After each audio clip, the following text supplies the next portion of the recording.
चलिए तो राधे राधे बच्चों, आप लोग कैसे हैं।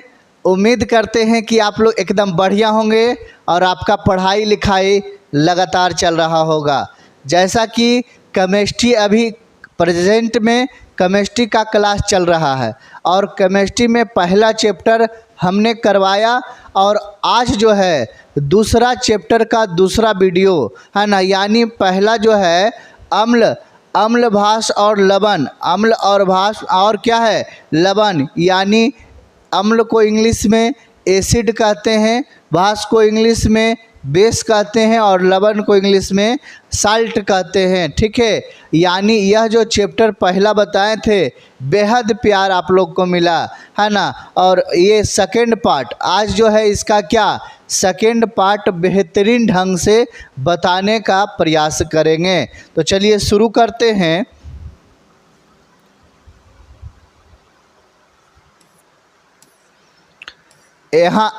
यहाँ तक जो है ये भी चीज़ों को आपको बता दिए थे, लेकिन सोचे चलिए फिर से बताते हैं। अम्ल और क्षारक में अंतर, अम्ल और क्षारक में क्या बता रहे हैं अंतर, यानी फिर से यह जो है बताने का प्रयास करते हैं। ठीक है, तो सबसे पहले समझिए, अभी कहिएगा कि सर की अम्ल जो है अम्ल और क्षारक में परिभाषा, अम्ल स्वाद में खट्टा होता है। बताइए अम्ल स्वाद में कैसा होता है, तो कहिएगा कि अम्ल स्वाद में खट्टा होता है, लेकिन क्षारक स्वाद में कड़वा होता है। क्षारक स्वाद में क्या होता है कड़वा होता है। ठीक है, अम्ल जैसे नींबू खट्टा है तो कहिएगा अम्ल, साबुन है तो ये कहिएगा कड़वा है तो ये कहिएगा क्षारक, या टूथपेस्ट क्षारक। बात समझे, अभी टोटल विस्तार से इसके बारे में बताएंगे। देखिए दूसरा अगर आप लिखिएगा इसका अंतर तो लिखिएगा कि अम्ल का पीएच मान 7 से कम होता है। यहाँ पीएच मान देखे थे ना कि 1 से लेकर यहाँ 0 से लेकर 1 2 3 इस प्रकार से 14 तक गया था, और ये 7 जो है बीच में उदासीन था और इधर क्या है इधर क्षारक था और इधर क्या था अम्लीय था। बात समझे कि नहीं। तो यानी ये सब चीज़ों के बारे में विस्तार से बता चुके हैं। ठीक है, और आगे देखिए क्या कह रहे हैं कि अम्ल का पीएच मान 7 से क्या होता है कम होता है, लेकिन क्षारक का पीएच मान 7 से क्या होता है ज़्यादा होता है। क्षारक का पीएच मान 7 से ज़्यादा होता है, लेकिन अम्ल का पीएच मान 7 से कम होता है। अम्ल जो है नीले लिटमस से है ना, नीले लिटमस पत्र को क्या कर देता है लाल कर देता है। अम्ल जो है नीले लिटमस पत्र को लाल कर देता है। अभी लिटमस पत्र फिर से दिखाने का प्रयास करेंगे। दूसरा क्या है क्षारक, लाल लिटमस पत्र को नीला कर देता है। क्षारक जो है लाल लिटमस पत्र को क्या करता है नीला कर देता है। ठीक है, अगला है ये 4 नंबर जो लिखिएगा आप अंतर कि अम्ल जल में घुलकर H आयन देता है, लेकिन क्षारक जो है जल में घुलकर वो H है ना माइनस आयन देता है। यहाँ ऊपर में यहाँ पर माइनस लिखिएगा। ठीक है, चलिए एक और है देखिए क्या है कि अम्ल हल्दी के पानी में, अगर अम्ल जो है अम्ल हल्दी के पानी में है ना, अम्ल हल्दी के पीले रंग में कोई बदलाव नहीं लाता है। अम्ल जो है हल्दी के पानी जो है हल्दी के पानी घोटते हैं और उसमें अम्ल मिलाते हैं तो उसमें कोई बदलाव नहीं, कोई चेंजिंग नहीं होगा। लेकिन अगर हल्दी के पानी में क्षार को घोलते हैं तो उसका रंग बदल कर क्या लाल और भूरे रंग का हो जाता है, लाल और भूरे रंग का हो जाता है। बात समझे है ना, प्रैक्टिकल करके बताए थे है ना, इसके पार्ट वाला 1 वीडियो में प्रैक्टिकल करके बताए। अगर आप वह वीडियो नहीं देखे हैं तो सबसे पहले वह वाला वीडियो देखिए ताकि आपको ज़्यादा से ज़्यादा और समझ में आए चीज़ों को। ठीक है, अब यहाँ पर सबसे पहले समझिए, देखिए अम्ल है और क्या है उदासीन और इधर क्या है क्षारीय है। अब यहाँ पर देखिए सबसे पहले ये 7 है तो ये तो उदासीन है। अब यहाँ पर देखिए 1 से यहाँ पर क्या कहिएगा कि 7 से कम है तो अम्ल है और 7 से ज़्यादा है तो क्या है क्षार है। अब यहाँ पर एक चीज़ आप समझिए कि अगर किसी का पीएच मान 1 के नज़दीक रहेगा, अगर किसी का पीएच मान 1 के नज़दीक रहेगा तो प्रबल अम्ल होगा। कौन सा अम्ल होगा? प्रबल अम्ल होगा, यानी स्ट्रॉन्ग एसिड रहेगा। इधर जो आप देख रहे हैं ना, इधर स्ट्रॉन्ग एसिड रहेगा। ये नहीं सोचिएगा कि नंबर इधर ज़्यादा है, 5 है तो स्ट्रॉन्ग एसिड इधर रहेगा, बिल्कुल नहीं। स्ट्रॉन्ग एसिड इधर रहेगा और वीक एसिड इधर रहेगा, यानी कि जिसका पीएच मान 1 है वो स्ट्रॉन्ग एसिड होगा। समझ में आया? प्रबल अम्ल होगा और इधर दुर्बल अम्ल होगा। क्लियर हुआ? आगे देखते हैं, यही चीज़ों को पढ़ने का प्रयास करते हैं।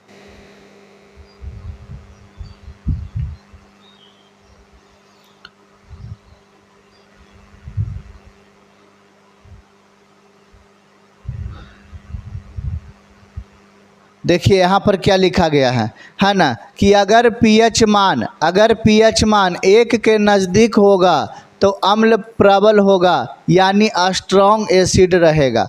बात समझे कि नहीं? अगर 1 के नज़दीक रहेगा तो क्या कहिएगा? वह जो है अम्ल कैसा रहेगा? तो कहिएगा वह अम्ल जो है स्ट्रॉन्ग रहेगा। वह अम्ल कैसा रहेगा? स्ट्रॉन्ग रहेगा, है ना, यानी प्रबल अम्ल रहेगा। ठीक है। और अगर पीएच मान 7 के नज़दीक रहेगा, है ना, अगर पीएच मान किसका नज़दीक बताइए तो? अगर पीएच मान जो है, अगर पीएच मान 7 के नज़दीक रहेगा तो वो दुर्बल अम्ल कहेंगे। उसे क्या कहेंगे? उसे दुर्बल अम्ल कहेंगे। समझ में आया बात? अगर 1 के नज़दीक तो वो प्रबल अम्ल और 7 के नज़दीक तो वो दुर्बल अम्ल। ठीक है। और 7 के इधर, है ना, 7 से कम अम्ल कहते हैं, 7 से ज़्यादा क्षार कहते हैं। ये तो अलग मैटर है। क्लियर? चलिए आगे बढ़ते हैं। अगर पीएच मान 7 या 8 के नज़दीक रहेगा, अगर पीएच मान 7 या 8 के नज़दीक रहेगा तो भस्म प्रबल होगा। अब इसका जो है प्रबल इधर होगा, इसका प्रबल इधर होगा, स्ट्रॉन्ग बेस। और कह रहा है कि अगर पीएच मान 14 के नज़दीक होगा तो यह दुर्बल होगा। इधर जो है इसका दुर्बल होगा। समझ में आया? 14 के नज़दीक रहेगा तो क्या हो जाएगा? दुर्बल हो जाएगा। क्लियर हुआ? चलिए और आगे बढ़ते हैं। अब यहाँ पर समझिए, यह जो है बहुत, देखिए क्या कह रहा है कि दैनिक जीवन में पीएच का महत्व, दैनिक जीवन में पीएच का महत्व क्या क्या है इसके बारे में बताइए। ठीक है। तो सबसे पहले देखिए, पाचन तंत्र में पीएच का महत्व। सबसे पहले है कि पाचन तंत्र में पीएच का महत्व क्या है, समझिए। तो यहाँ पर देखिए आपको विस्तार से समझाएंगे। हाइड्रोक्लोरिक अम्ल जो है पेट में ज़्यादा बनेगा, है ना। अगर मान के चलिए कि हम लोग का पेट में क्या हाइड्रोक्लोरिक अम्ल बनता है, तो कहिएगा कि अगर पेट में हाइड्रोक्लोरिक अम्ल ज़्यादा बनेगा तो गैस या जलन की समस्या होती है, गैस या जलन की समस्या होती है। ठीक है। अब बताइए, हम सभी के पेट में अम्ल बना रहा है और दवा खाते हैं तो भस्म रहता है, तो मिलकर क्या बन जाता है? उदासीन बन जाता है। मिलकर क्या बनता है? उदासीन। समझे बातों को? फिर से समझाने का प्रयास करते हैं। देखिए सबसे पहले पेट में बन रहा है क्या? अम्ल। और अम्ल बन रहा है और हम क्या देते हैं? भस्म। तो ये बन जाता है क्या? उदासीन बन जाता है। अब देखिए पेट में अगर बन रहा है अम्ल, देखिए किस प्रकार से, देखिए यहाँ पर सबसे पहले समझिए, पेट में बन रहा है क्या? अम्ल। और अम्ल बनने से क्या? जलन उत्पन्न हो रहा है, दर्द दे रहा है, जलन उत्पन्न। समझे? तो यानी HCl हाइड्रोक्लोरिक अम्ल बढ़ गया। हाइड्रोक्लोरिक अम्ल क्या हुआ? बढ़ गया। तो जैसा ही बढ़ा तो यह जो है पेट में क्या? जलन हो रहा है। तो जलन हो रहा है तो अब बताइए, अब हम लोग लेते हैं ये इनो लेते हैं। इनो क्या है? तो कहिएगा कि इनो क्षारीय है। तो यहाँ अम्ल बन गया और इधर से ले रहे हैं क्षारीय, तो बताइए कि बन गया कौची? उदासीन।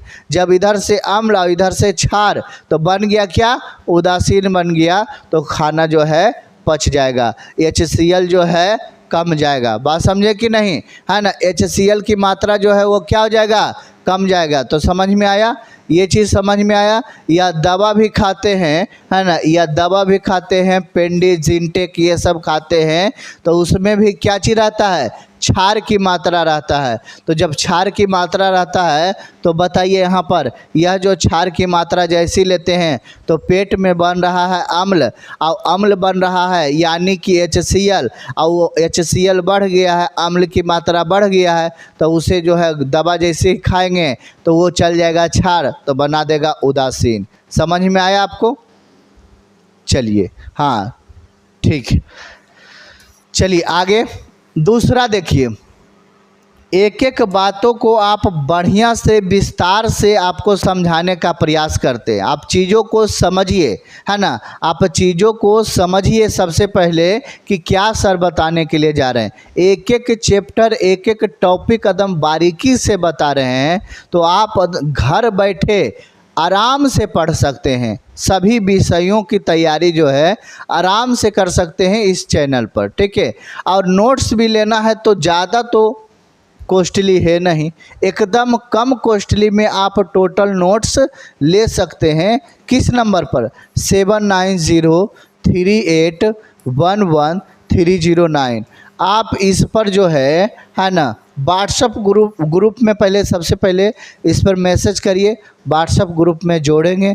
जोड़ने के बाद आप जो है फ्री ऑफ कोर्स भी कुछ दिन पढ़ सकते हैं, उसमें PDF वगैरह डाला जाता है, तो वहाँ PDF भी देखकर पढ़ सकते हैं। बात समझे। और अगर चाहते हैं कि नहीं टोटल PDF हम अपने मोबाइल पर इकट्ठा मंगा लें, तो उसके लिए थोड़ा सा कम फीस में आपको टोटल जो है PDF प्रोवाइड करवाएंगे। अगर ऐसे आप नोटबुक लेते हैं, साथ में अगर पढ़ते हैं, तो उससे और भी बेहतरीन ढंग से आप जो है चीज़ों को जान सकते हैं, ठीक है। अपने हाथ से जो नोट्स बनाएंगे ना, वो दुनिया का सबसे ताकतवर नोट्स होगा। बात समझें कि नहीं।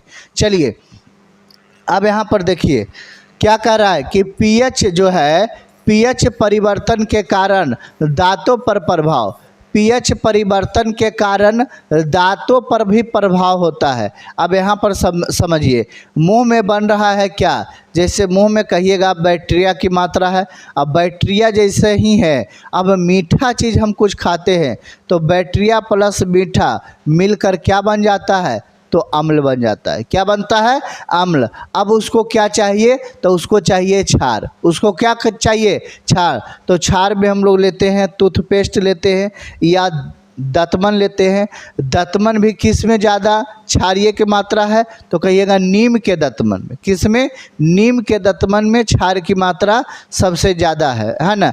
अमेरिका वाला लोग जो हैं वो नीम के दतमन को खरीदते हैं। बात समझें कि नहीं, ठीक है। हम लोग के पास होता है तो नहीं जो है उसका इस्तेमाल कर पाते हैं, तो उसका इस्तेमाल करिए। अभी यहाँ पर देखिए,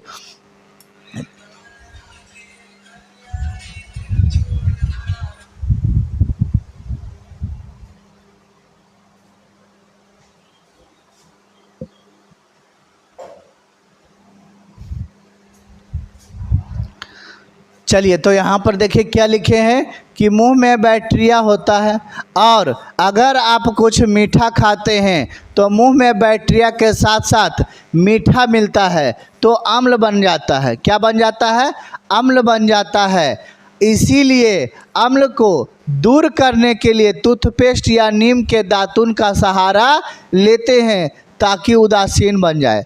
ताकि क्या बन जाए, उदासीन बन जाए। इसीलिए डॉक्टर लोग क्या कहते हैं कि आप रात में सोने वक्त क्या करिए, ब्रश कर लीजिए, ताकि यहाँ पर जो अम्ल बना है ये जो है क्षार जैसा ही देंगे तो उदासीन बन जाएगा। और जब उदासीन बन जाएगा तो आराम से जो है आप रात को सो सकते हैं। और अगर सोने वक्त थोड़ा बहुत अम्ल 1% बना तो फिर सुबह भी धो लेंगे। और ऐसे अगर पूरा मान के चलिए आपका अम्ल है और अगर रात को नहीं धोएं और सुबह धो रहे हैं, तो इससे थोड़ा सा अम्ल जो है ना, क्षार जो है जाएगा तो थोड़ा सा उदासीन कर पाएगा, पूर्ण रूप से उदासीन नहीं कर पाएगा। बात समझे। चलिए आगे हम लोग बढ़ते हैं। तो यहाँ पर समझे कि अम्ल के साथ भस्म को मिलाया जाए तो क्या बन जाएगा, उदासीन बन जाएगा। अम्ल के साथ भस्म को मिलाया जाए तो क्या बन जाएगा? उदासीन बन जाएगा। ठीक है, तो देखिए पीएच परिवर्तन में है ना, पीएच परिवर्तन के कारण दांतों पर प्रभाव, समझे बातों को। और देखिए इसका जो है इमेज दिखाते हैं। देखिए किस प्रकार से जो है अम्ल है ना, अम्ल बन रहा है तो क्षार जैसा ही देंगे तो उदासीन बन जाएगा। और यह देखिए यह दतमन, यह दातुन जो है इतना मस्त है, आप जो है इसका इस्तेमाल करिए। नीम का दातुन है ना, इसमें जो है क्षार की मात्रा होती है, इसमें क्षार की मात्रा होती है, आराम से जो है ना हटा सकते हैं अम्ल को। ठीक है, चलिए आगे बढ़ते हैं।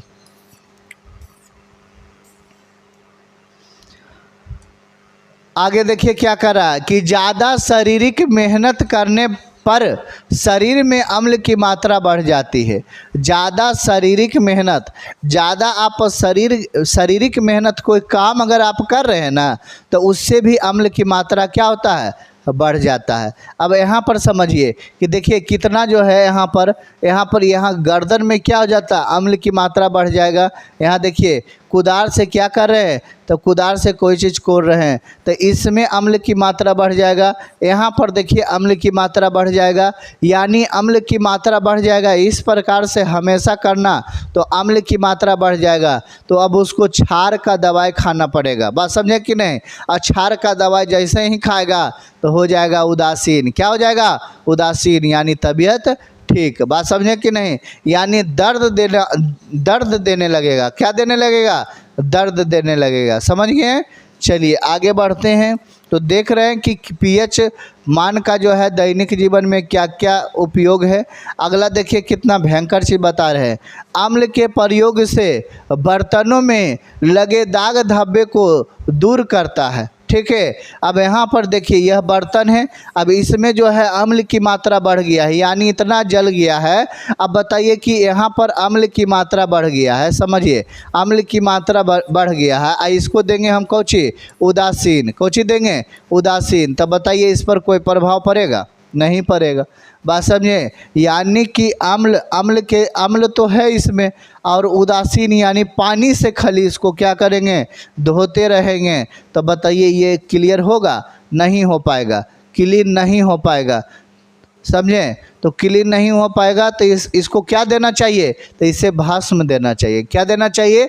भस्म देना चाहिए, यानी सर्फ। अब देखिए ये अम्ल है, ये देखिए अम्ल है इसमें। अब इसको देखिए यह जो है यह भस्म। क्या है? भस्म।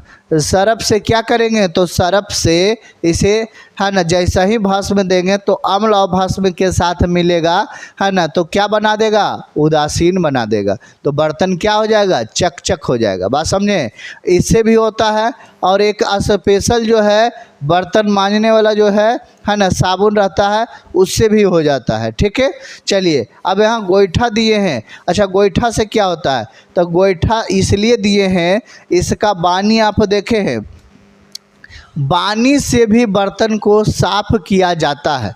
यानी इसमें भी मात्रा है अम्ल का, थोड़ा क्षार का मात्रा है थोड़ा बहुत। बात समझे? अच्छा मिट्टी में जो है, मिट्टी में क्या होता है? तो मिट्टी में कहिएगा कि अम्ल होता है। मिट्टी में क्या होता है? अम्ल। तो जब मिट्टी में अम्ल होता है तो उसमें गोबर दिया जाता है तो क्या क्षार बन जाता है कि नहीं? तो जब अम्ल और क्षार मिलता है तो आपस में तो क्या होता है? उदासीन, यानी फसल अच्छा होता है। बात समझे? इसी प्रकार से बानी भी। अच्छा यहाँ पर देखिए दांतों में बन रहा है अम्ल, तो ये बानी से भी कभी कभी जो है धो लिया जाता है ना। धोने से ये भी जो है दांतों को क्या करता है? एकदम पूरा है ना चमकीला बना देता है। ये देहात में ज़्यादा होता है। बात समझे कि नहीं? ठीक है, चलिए आगे बढ़ते हैं। अब यहाँ पर देखिए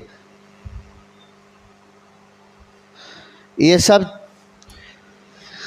क्या कर रहा है कि पीएच मान स्केल क्या कर रहा है? ये सब लगता है शायद पढ़ा दिए हैं, ये टोटल चीज़ों के बारे में बता दिए हैं, लेकिन फिर से ये रिपीट कर रहे हैं है ना। पीएच दैनिक जीवन में पीएच मान का महत्व क्या था ये नहीं पढ़ाए थे, बाकी ये सब पढ़ा दिए हैं। चलिए तो अभी पीएच मान किसी भी विलयन में उपस्थित हाइड्रोजन प्लस आयन की सांद्रता को उस विलयन का पीएच मान कहते हैं और सांद्रता बिलियन में हाइड्रोजन प्लस आयन की मात्रा को क्या कहते हैं, सांद्रता कहते हैं। और पीएच का फुल फॉर्म क्या होता है, तो कहिएगा पावर ऑफ हाइड्रोजन होता है ना। पीएच का फुल फॉर्म क्या होता है, तो कहिएगा पावर ऑफ हाइड्रोजन होता है। समझ में आया।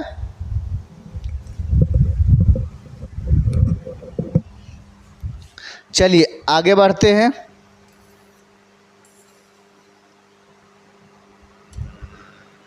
कह रहा है क्या कि पीएच स्केल है ना। सबसे पहले पीएच स्केल किसे कहते हैं, तो बताना है कि पीएच स्केल जो है वह स्केल जिसकी सहायता से किसी बिलियन का पीएच मान ज्ञात किया जाता है उसे क्या कहते हैं, उसे पीएच स्केल कहते हैं। अब पीएच स्केल देखें 0 से लेकर 14 तक था, 0 से लेकर क्या था 14 तक था। तो वही क्या कह रहा है कि पीएच स्केल जिसका बिलियन का पीएच मान क्या किया जाता है, किसी का ज्ञात किया जाता है, उसी को पीएच स्केल कहते हैं।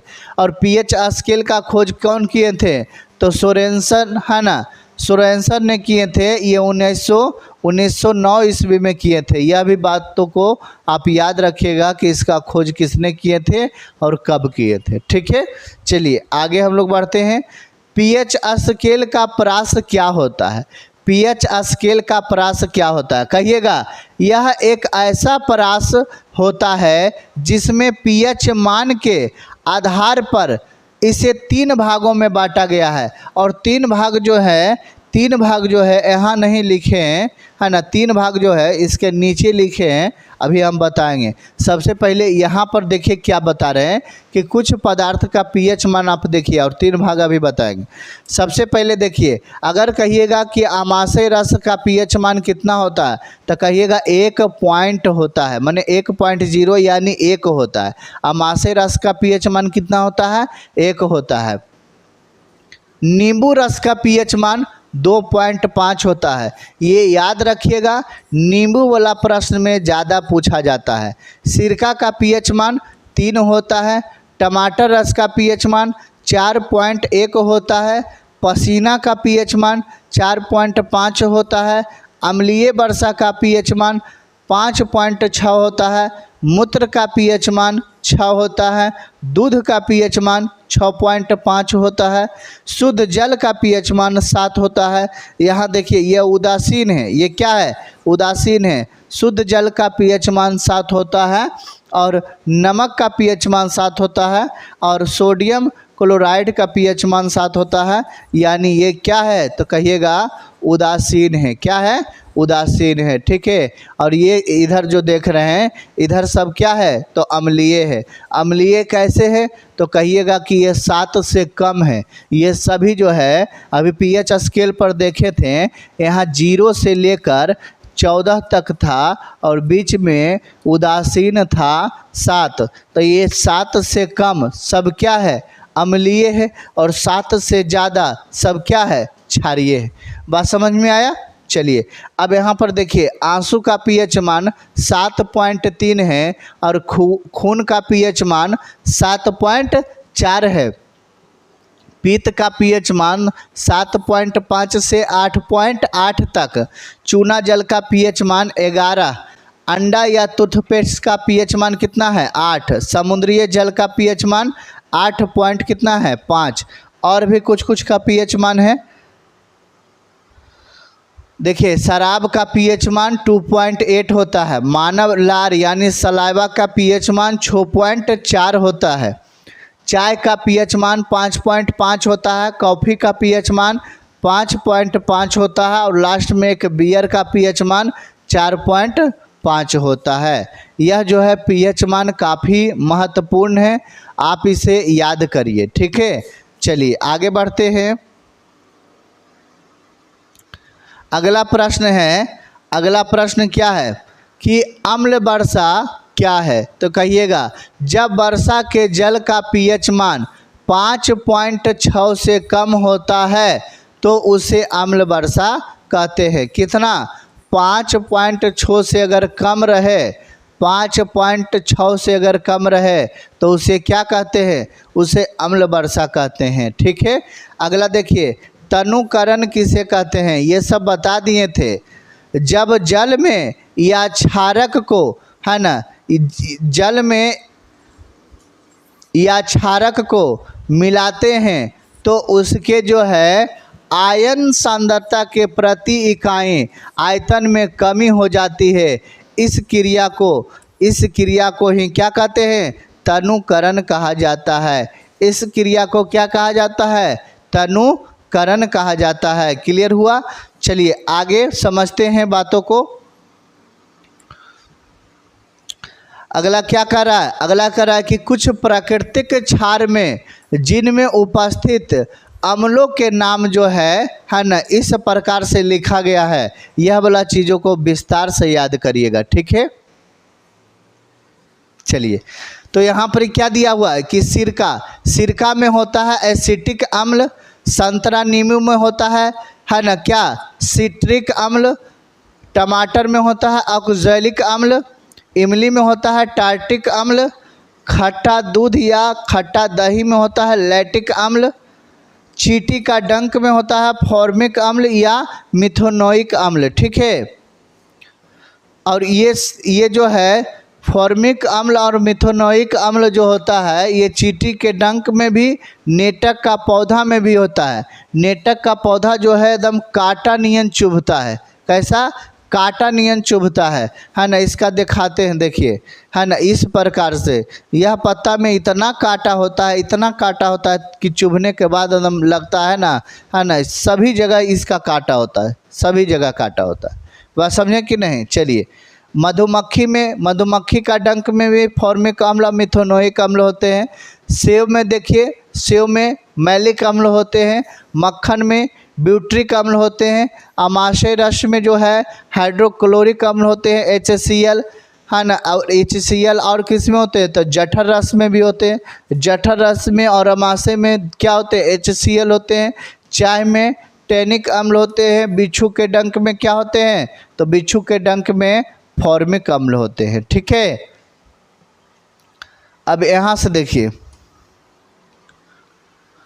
रासायनिक अभिक्रिया और धातु के साथ अम्ल का अभिक्रिया। क्या कर रहा है? रासायनिक अभिक्रिया और धातु के साथ अम्ल के अभिक्रिया। तो कहिएगा, क्या कहिएगा कि हाइड्रोजन से ज़्यादा अभिक्रिया धातु किसी भी अम्ल के साथ जो है अभिक्रिया का लवण बनाते हैं, और साथ ही हाइड्रोजन गैस, है ना, क्या करते हैं? उत्पन्न करते।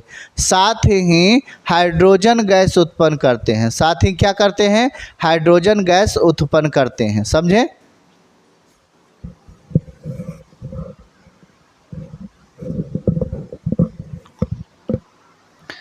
अब देखिए यहाँ पर क्या कह रहा है कि जिंक हाइड्रोजन के साथ, जिंक जो है हाइड्रोजन के साथ अभिक्रिया करेगा, है ना, तो क्या लवण बनाता है। क्या बनाता है? लवण। और साथ ही साथ क्या करता है? तो साथ ही साथ हाइड्रोजन गैसों को क्या करता है? हाइड्रोजन गैसों को अलग कर देता है। साथ ही साथ हाइड्रोजन गैसों को क्या करता है? अलग कर देता है। उसी प्रकार से आप देखें, प्लेटिनम के धातु जो होते हैं अम्ल के साथ मिलाते हैं, अम्ल के साथ अगर मिलाते हैं तो वो कोई भी अभिक्रिया नहीं करता है, वो कोई भी अभिक्रिया नहीं करता, यानी नो रिएक्शन, समझे? चलिए आगे बढ़ते हैं। अब यहाँ पर देखिए, कुछ अधिक और अभिक्रिया धातु का नाम लिखिए। यानी कि अधिक क्रियाशील धातु है और ये कम अभिक्रियाशील धातु है। एक अधिक क्रियाशील धातु, एक कम क्रियाशील धातु। अब देखिए, सबसे पहले दोनों साइड धातु, और दोनों साइड धातु लिखें। ये थोड़ा सा ज़्यादा अभिक्रियाशील धातु है और ये कम अभिक्रियाशील धातु है। देखिए, अब lithium, potassium, sodium, calcium, magnesium, aluminium, zinc, iron, tin, lead, hydrogen, ये सब जो देख रहे हैं हाइड्रोजन के ऊपर, ये सब जो है अधिक क्रियाशील धातु है। ये सब अधिक क्रियाशील धातु है। अब यहाँ पर देखिए कम क्रियाशील धातु, कॉपर, पारा, सिल्वर, सोना और क्या है, प्लेटिनम, ये सब कम क्रियाशील धातु है। ये सब क्या है, कम क्रियाशील। अब 118 तत्व में 118 तत्व में इतना ही नहीं है ना, यानी कि बहुत सारा है। तो कह सकते हैं कि अगर मान के चलिए आपको लिखने के लिए आ जाए कि अगर मान के चलिए 2 क्रियाशील धातु का नाम लिखिए, तो बताइएगा ना कि 2 क्रियाशील धातु क्या है, 2 कम क्रियाशील धातु क्या है, टोटल चीज़ों को विस्तार में बताइएगा। चलिए आगे बढ़ते हैं। अब यहाँ पर देखिए कह रहा है कि हाइड्रोजन से ऊपर सभी धातु जो है अम्ल से अभिक्रिया करके क्या, लवण यानी Zn-SO4, Zn-SO4 जो है ना, क्या करते हैं और हाइड्रोजन गैस बनाते हैं। हाइड्रोजन गैस क्या करते हैं, उत्पन्न करते हैं। ठीक है। अब कह रहा है कि धातुओं के कार्बोनेट और बाइकार्बोनेट से अम्लों के साथ क्या कराना, अभिक्रिया कराना। देखिए कितना बढ़िया जो है यह चीज़ है, धातुओं के कार्बोनेट और बाइकार्बोनेट से अम्लों के साथ जो है अभिक्रिया कराना। यदि धातुओं के कार्बोनेट या बाइकार्बोनेट से अम्लों का अभिक्रिया होता है तो लवण तथा जल का निर्माण होता है, और साथ ही CO2 कार्बन डाइऑक्साइड गैस भी क्या होती है, मुक्त होती है। अब यहाँ पर जो लिखा गया है कि कार्बोनेट और बाइकार्बोनेट ये दोनों को कैसे पहचाने, तो कहिएगा, क्या कहिएगा कि जिसमें CO है ना, CO3, जिसमें CO3 रहे वो क्या कहिएगा, कार्बोनेट, और जिसमें HCO3 रहे उसे कहते हैं बाइकार्बोनेट। बात समझे। अभी देखिए यहाँ पर CO3 तो इसको कहते हैं कार्बोनेट, CO3 तो क्या कहेंगे, कार्बोनेट, और खाली आगे H लग जाएगा तो HCO3 तो ये हो जाएगा बाइकार्बोनेट। आप पहचान सकते हैं, है ना, इत्मीनान से आप चीज़ों को पहचान सकते हैं। ठीक है।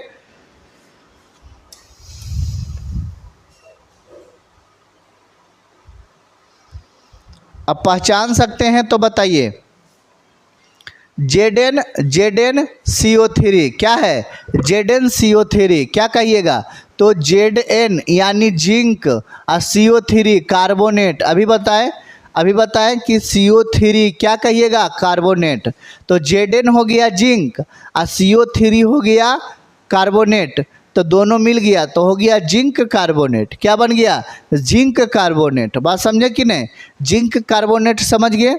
चलिए आगे देखिए, है ना, Ca में मिल गया क्या, CO3 तो हो गया कैल्शियम कार्बोनेट। क्या हो गया, है ना, Ca से कैल्शियम और CO3 से क्या हो गया, कार्बोनेट, तो दोनों मिल गया तो क्या बन गया, है ना, कैल्शियम कार्बोनेट। क्या बन गया, कैल्शियम कार्बोनेट बन गया। ठीक है। आगे देखिए यहाँ पर के लिखना चाहिए और HCO3 ऐसे लिखना चाहिए था, HCO3 तो के से हो जाएगा पोटेशियम, के से हो जाएगा पोटेशियम और HCO3 से हो जाएगा बाइकार्बोनेट, तो क्या हो जाएगा, है ना, कहिएगा यहाँ पर क्या कहिएगा कि पोटेशियम बाइकार्बोनेट। क्या कहिएगा, पोटेशियम बाइकार्बोनेट। ठीक है। यानी सोडियम, यानी से कौची होता है, तो कहिएगा यानी से सोडियम होता है, और HCO3 यानी बाइकार्बोनेट, यानी क्या है, बाइकार्बोनेट, तो सोडियम बाइकार्बोनेट। क्या बन गया, सोडियम बाइकार्बोनेट। ठीक है। अब देखिए क्या बता रहा है कि जिंक कार्बोनेट जो है वो अम्ल, ये सब क्या है, ये देखिए ZnCO3 ये जो है अम्ल है, H2SO4 ये टोटल अम्ल है, और बनेगा कौची, यहाँ पर देखिए ZnSO4 H2O और उसके बाद CO2 यानी लवण जल कार्बोनेट, है ना, लवण जल कार्बन डाइऑक्साइड गैस क्या हो जाएगा, मुक्त हो जाएगा। जो अभी बताएं कि जो है लवण और जल और कार्बन, है ना, कार्बन डाइऑक्साइड गैस जो है CO2 कैसे मुक्त होता है, तो इस प्रकार से। ठीक है। अब एक क्वेश्चन जो है बार बार पूछा जाता है। अब क्या पूछा जाता है, जो देखिए कह रहा है कि तांबा या पीतल के बर्तन में दही जैसे खट्टे पदार्थ को नहीं रखा है ना, नहीं रखना चाहिए, नहीं रखना चाहिए। ऐसा क्यों? ऐसा क्यों? यानी क्या कह रहा है कि तांबा या पीतल के बर्तन में दही जैसे खट्टे पदार्थ को नहीं रखना चाहिए। ऐसा क्यों बताइए? कुछ तो होगा, बात कुछ तो इसमें होगा, ठीक है।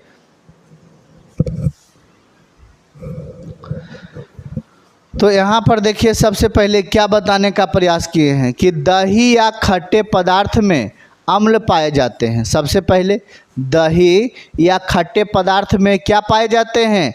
अम्ल पाए जाते हैं, जो बर्तन से अभिक्रिया करके लवण और हाइड्रोजन गैस का निर्माण कर लेते हैं। लवण यानी नमक, साल्ट। तो लवण और हाइड्रोजन गैस का निर्माण कर लेते हैं, ठीक है, जो कि विषैला होता है, जो कि क्या होता है? विषैला होता है, जिससे यह सब खाने के लायक नहीं रह जाते हैं। इसीलिए तांबा या पीतल के बर्तन में दही एवं खट्टे पदार्थ को नहीं रखना चाहिए, है ना, समझे। विषैले हो जाते हैं, इसीलिए उसमें नहीं रखना चाहिए। तो क्या आप लिख दीजिएगा, यह प्रश्न आएगा तो लिख दीजिएगा। चलिए,